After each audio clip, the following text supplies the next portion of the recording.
एक स्टूडेंट हो तो सेल्फ स्टडी आपके लिए सबसे ज़्यादा इम्पोर्टेंट है। और जब बात खुद से पढ़ाई करने की आती है तो हमें सबसे पहले एक ही चीज़ याद आती है और वो है आलस, कि यार छोड़ना, कौन पढ़ेगा 4-5 घंटे और वो भी अकेले।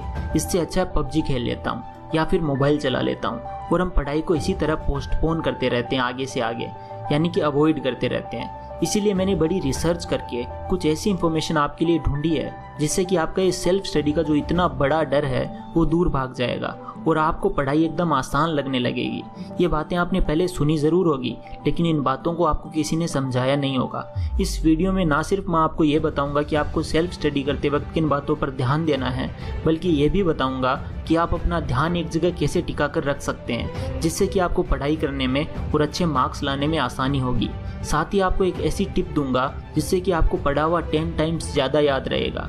तो दोस्तों, मेरा नाम है मिस्टर प्रोटोन और आज मैं आपको बताऊंगा best self study tips to score highest. So let's begin. दोस्तों, कोई भी चीज़ शुरू करने से पहले हम उस चीज़ का जायज़ा लेते हैं और देखते हैं कि चीज़ें काम कैसे करती है। जैसे कि कार चलाना या बाइक चलाना सीखना। जब हम पहली बार बाइक चलाना सीखते हैं तो फर्स्ट टाइम में ही बाइक को रोड पे भगाने नहीं लगते। हम पहले उसके ब्रेक्स, क्लच, एक्सीलरेटर, इन सब चीज़ों को देखते हैं, इन्हें ऑब्जर्व करते हैं, फिर धीरे धीरे आगे बढ़ते हैं। अगर हम सीधे ही बाइक को हाईवे पे ले जाकर दौड़ाने लग जाएं तो एक्सीडेंट होना लाजमी है। इसी तरह जब आप पढ़ाई की बात करते हो तो उसका भी एक प्रोसेस होता है जिसे अच्छे से फॉलो किया जाए तो हमें पढ़ा हुआ सब याद भी हो जाता है और हम एग्ज़ाम्स के टाइम पर उसे अच्छे से रिकॉल भी कर पाते हैं। और अगर इस प्रोसेस को फॉलो ना करते हुए हम सीधे ही आगे बढ़ जाएं तो हमें पढ़ा हुआ ना तो समझ आएगा और ना ही हमारी मेहनत जो है वो वेस्ट हो जाएगी।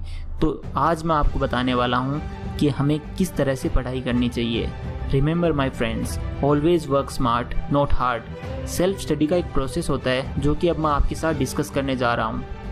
दोस्तों, नंबर 1, ओवरव्यू। सबसे पहले आप जो पढ़ने वाले हैं उस टॉपिक का ओवरव्यू लें।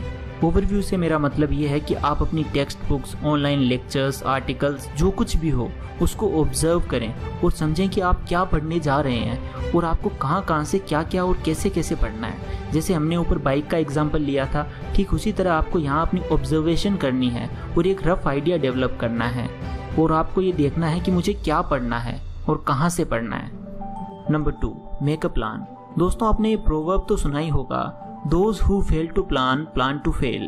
इसका मतलब ये है कि जो इंसान प्लानिंग नहीं करता कोई चीज़ शुरू करने से पहले, वो फेल होने की तैयारी कर रहा होता है। और मुझे यकीन है कि आप में से कोई भी फेल नहीं होना चाहता, इसीलिए प्लानिंग इज़ रियली इम्पोर्टेंट।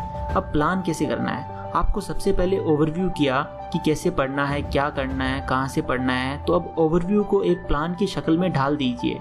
आपके पास एग्ज़ाम के लिए कितने दिन बाकी है, आप रोज़ कितना टाइम पढ़ाई को दे सकते हो, उस हिसाब से अपने सब्जेक्ट्स को या अपने स्टडी मटेरियल को उस हिसाब से टाइम अलॉट कीजिए। ध्यान रहे कि आपको ये प्लान एक पेपर पर लिखना है और उससे पढ़ते वक्त अपनी नज़रों के सामने रखना है, जिससे कि आपको अपने रूटीन और पढ़ाई का ख्याल रहेगा और आप डिस्ट्रैक्ट नहीं होंगे। Number 3, start. अब आपको पढ़ना शुरू करना है एकदम स्लोली, बिल्कुल उसी तरह जिस तरह आप पहली बार बाइक या कार चलाते हैं। अभी तक आपने ओवरव्यू किया, प्लान किया, अब एक्शन की बारी। ये बात याद रखना दोस्तों कि plan without an execution is just like jumping out of aircraft without parachute. आप धीरे धीरे पढ़ना शुरू कीजिए विथ काम माइंड और आगे बढ़ते रहिए। जहाँ समझ ना आए तो रुकिए, गहरी सांस लीजिए और दोबारा ट्राई कीजिए। याद रखिए कि जिसने ये बुक या स्टडी मटेरियल लिखा होगा वो भी एक इंसान ही है और अगर वो ये समझकर लिख सकता है तो आप पढ़कर आराम से समझ सकते हैं, क्योंकि आप भी किसी से कम नहीं हैं। बस अपने अंदर एक आग जलाई रखिए और आगे बढ़ते रहिए। धीरे धीरे पढ़ा हुआ सब समझ में आने लगेगा। Number 4, make notes. दोस्तों, अगर आप पढ़ने के साथ साथ नोट्स नहीं बनाते तो समझ लेना कि आप अपने आप को धोखा दे रहे हैं, क्योंकि जब भी आप कुछ पढ़ते हैं और तुरंत ही अपने तरीके से उसे समराइज करके लिखते हैं तो उससे आपकी रिटेंशन पावर बढ़ जाती है और एग्ज़ाम हॉल में आपको वो पढ़ा हुआ आसानी से रिकॉल होता है। दोस्तों, नोट्स बनाने में ज़रा भी कंजूसी ना करें, बल्कि मैं तो कहता हूँ कि आप हर टॉपिक के नोट्स बनाएं और उन्हें रोज़ रेफर करें।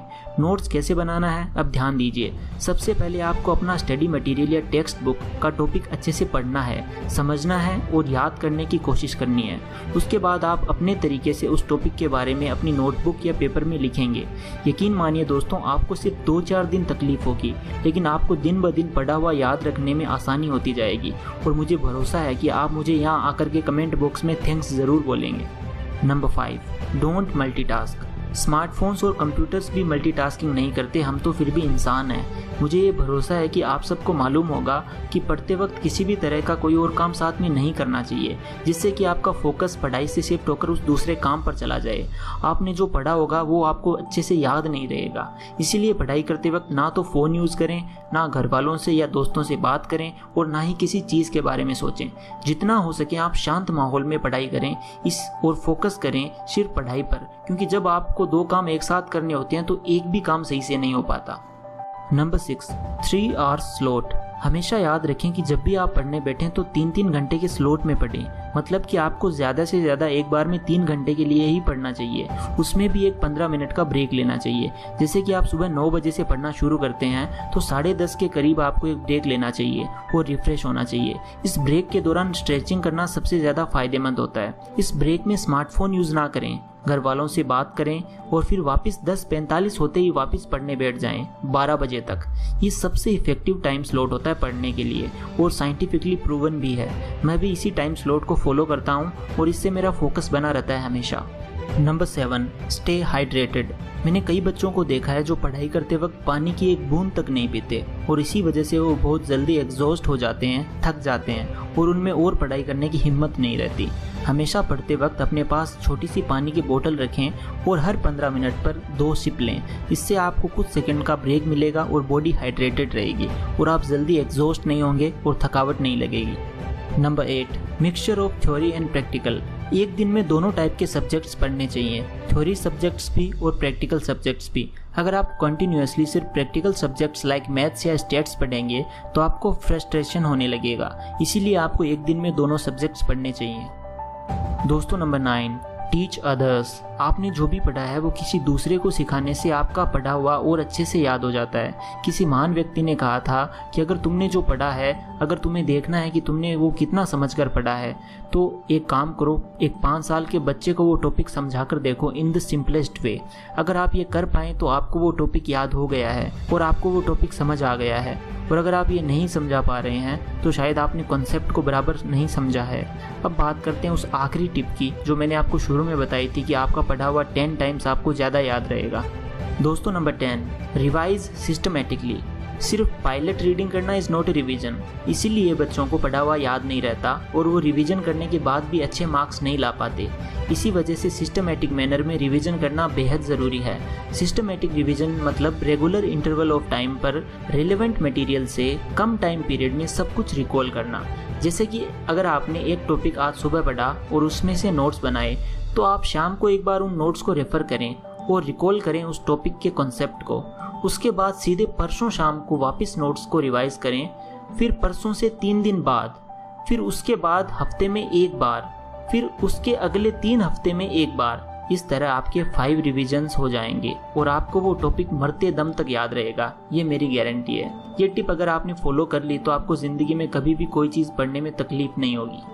तो दोस्तों, ये था complete process of self study और किस तरह आपको इन 10 स्टेप्स को फॉलो करके आगे बढ़ना है और अपनी एग्जाम्स में झंडे गाड़ने हैं। हमेशा याद रखना दोस्तों कि अगर गिव अप करने का मन करे तो याद करना वो मकसद जिसकी वजह से आपने पढ़ना स्टार्ट किया था।